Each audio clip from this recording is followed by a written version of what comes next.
स्वागत है आपका रेलवे ज्ञान गुरु के यूट्यूब चैनल पर। हेलो दोस्तों, कैसे हैं आप लोग। पिछली क्लास में हमने आपको यांत्रिकी का पहला भाग पढ़ाया था, यानी मोशन गति पढ़ाई थी। आज हम आपको पार्ट नंबर 2 लेके आए हैं यांत्रिकी का।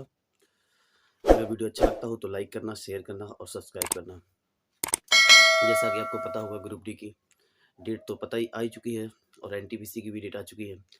एनटीपीसी की रिजल्ट की डेट है 15 जनवरी और पेपर होगा 14 से 16 के बीच एनटीपीसी का, और रेलवे ग्रुप डी का जो पेपर होगा वो 22 फरवरी से स्टार्ट होगा। चलिए देखते शुरू करते हैं। वृत्ति गति, पहली हेडिंग है वृत्ति गति।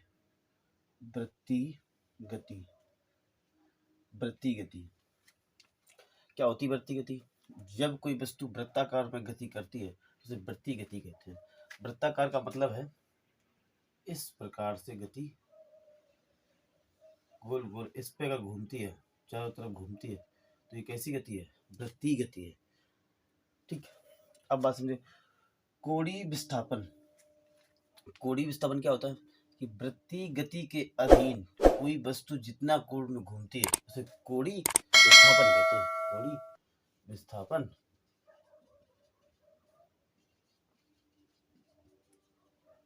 कोणीय विस्थापन कहते हैं। कहने का मतलब वृत्ति गति, ये वृत्ति गति है। इसको फिर से ले लेते हैं कि ये कोई वृत्ति गति है। कोई वस्तु जितने कोण घूमती, इसका मतलब है कि अगर यहाँ पर है और इसको इतना घूमा, ये जितने डिग्री कोण घूमा, यही इसकी क्या है? कोणीय विस्थापन। क्या है? कोणीय विस्थापन। या इसको ऐसे लौट के फिर से आ गई तो क्या हो गई? तो यहाँ से और यहाँ तक गई और फिर लौट के आई तो क्या होगा? कोणीय विस्थापन हो गया। यानी वृत्ति गति के अधीन कोई वस्तु जितना कोण घूमती है उसे कोणीय विस्थापन कहते हैं। विस्थापन कहते हैं, यहाँ लिखा था, यहाँ लिखा तो था, कोणीय विस्थापन कहते हैं। ये एक सदिश राशि है। राशियां दो प्रकार की होती हैं, बताया था, एक सदिश राशि और एक अदिश राशि। यानी सदिश राशि और अदिश राशि। अदिश राशि क्या है? जिसमें सिर्फ परिमाण दिया जाए और दिशा ना दी जाए। और सदिश राशि क्या है? जिसमें दिशा के साथ साथ परिमाण भी दिया जाए, वो क्या होती है? सदिश राशि होती है। देखिए आगे बताते हैं। विस्थापन एक कोणीय विस्थापन एक सदिश राशि है। ठीक, अब मात्रक की बात करें। इसका जो मात्रक होता है रेडियन होता है। क्या होता है? रेडियन होता है। और विमीय सूत्र, मतलब विमीय सूत्र, इसका जो मात्रक रेडियन होता है और उसके लिए कोई विमा नहीं होती है।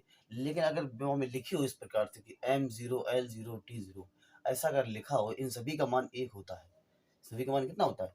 1 होता है। अगर ऐसा लिखा है तो इसका मतलब है इसकी कोई विमा नहीं है। क्या नहीं है? कुछ नहीं है। इसका मतलब पूछा जाए कि कोणीय विस्थापन की विमा इनमें से कौन सी है? 4 ऑप्शन लिखे होंगे। अगर एक ऑप्शन में ऐसा लिखा है तो इसकी यही विमा होगी।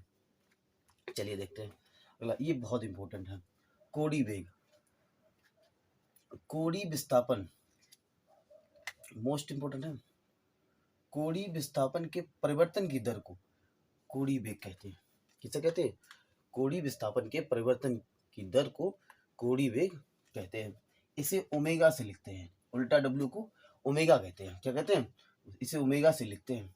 तो ओमेगा बराबर ये डेल्टा थीटा, मतलब कोणीय विस्थापन परिवर्तन बटे टी, यानी समय में परिवर्तन टी। ये कैसी राशि है? ये सदिश राशि है। इसका अगर मात्रक देखा है तो रेडियन, इसका रेडियन होता है और इसका समय सेकंड होता है।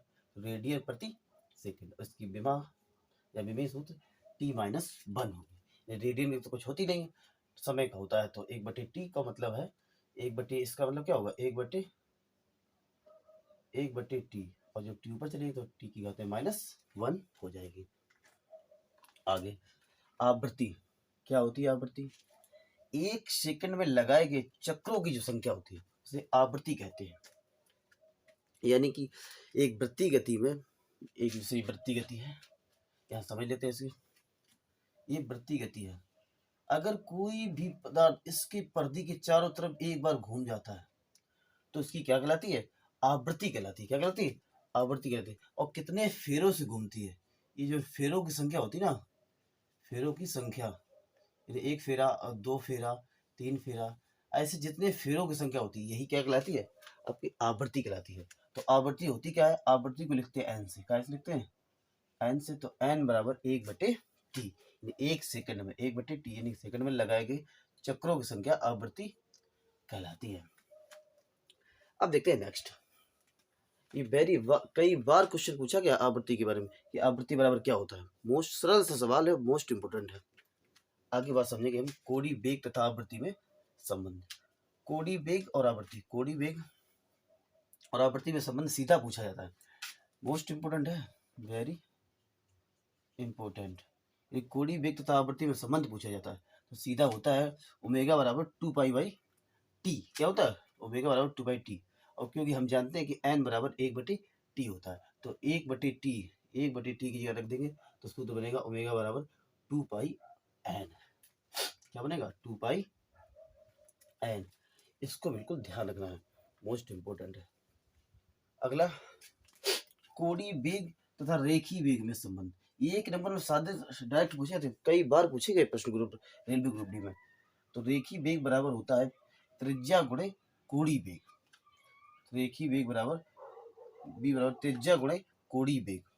तो ध्यान रखेंगे तो इसकी क्या बनेगी, इसकी कि b बराबर r ओमेगा। क्या होगा? b बराबर r ओमेगा। अब हम समझेंगे सरल मशीन क्या होती है। सरल मशीन के बारे में समझेंगे। इसके द्वारा किसी वस्तु पर कार्य किया जाए, यह यानी कि सरल मशीन क्या होती है, जो जिसके द्वारा किसी वस्तु पर कार्य किया जाए। और ये किस पर काम करती है? ये बल आघूर्ण पर कार्य करती है। ये बल आघूर्ण क्या है? बल आघूर्ण को टाउ से लिखते हैं, टाउ से लिखते हैं। तो बल गुणे बल की दिशा, यानी बल आघूर्ण क्या होता है? बल गुणे बल की दिशा में कार्य। तो बल गुणे बल की दिशा में कार्य आगे चर्चा करेंगे। तो बल आघूर्ण किसे टाउ से लिखते हैं। तो यह बल आघूर्ण पर कार्य करती है कौन सी? सरल मशीन। हो गया, आगे समझेंगे। अब ये सरल मशीन का ही उदाहरण है। सरल मशीन का उदाहरण क्या है? उत्तोलक। उत्तोलक क्या होता है? ये सरल मशीन पर आधारित है जो किसी निश्चित बिंदु पर स्वतः घूमने के लिए स्वतंत्र हो। यानी किसी निश्चित बिंदु पर, जैसे माना कि ये कोई निश्चित बिंदु है, इस पर स्वतंत्र घूमने के लिए हो, उसे क्या कहते हैं?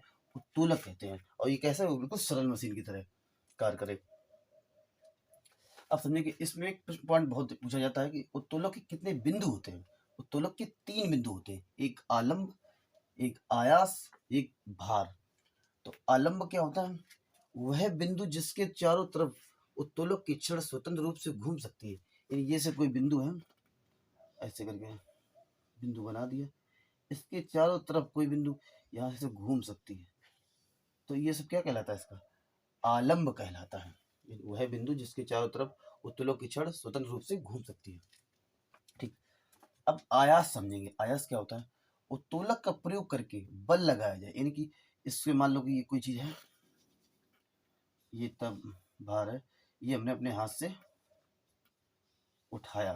तो इसको जो उठाया अपने उत्तोलक की सहायता से, मतलब हमने किसी छड़ द्वारा पकड़ लिया, इसको जो उठाया ना, तो वही क्या होता है? यानी बल लगाया, तो ये सब वही क्या होता है? आयास होता है। क्या होता है? किसी को अपने बल द्वारा उठाया हमने, तो क्या होता है? आयास होता है। ठीक, अब भार क्या होता है? यानी इस भार को हमने जो उठाया, कल क्या, उत्तोलक द्वारा जिस वस्तु को उठाया जाए तो उसे भार कहते हैं। इससे हमने उठाया, उसे क्या है? भार है। अब मोस्ट इम्पोर्टेंट क्वेश्चन पूछा जाता है कि उत्तोलक के कितने प्रकार होते हैं। तो उत्तोलक के 3 प्रकार होते हैं। इसमें से मोस्ट इम्पोर्टेंट पूछा जाता है प्रथम, द्वितीय, तृतीय के उदाहरण। क्या पूछे थे? उदाहरण पूछे थे। एन एग्जाम्पल कौन कौन से, इनमें से कौन सा प्रथम उत्तोलक है या द्वितीय उत्तोलक है या तृतीय उत्तोलक है। तो समझ लेते हैं। प्रथम उत्तोलक के उदाहरण है, कुछ उदाहरण है जैसे कि कैंची, सिंडासी, हिंडोला, झूला, हैंडपंप आदि। ये प्रथम श्रेणी के उत्तोलक के उदाहरण है, इन्हें याद करना है। ये द्वितीय श्रेणी के उत्तोलक है सरौता। सरौता मतलब ये लट्टू नहीं होता, जो लट्टू होता ना, इसकी ऐसे होती है लट्टू, जिसे हम लोग लट्टू कहते हैं, सरौता। एक पहिए वाला ठेला गाड़ी और नींबू निचोड़ने की मशीन आदि, इन्हें ध्यान रखना है।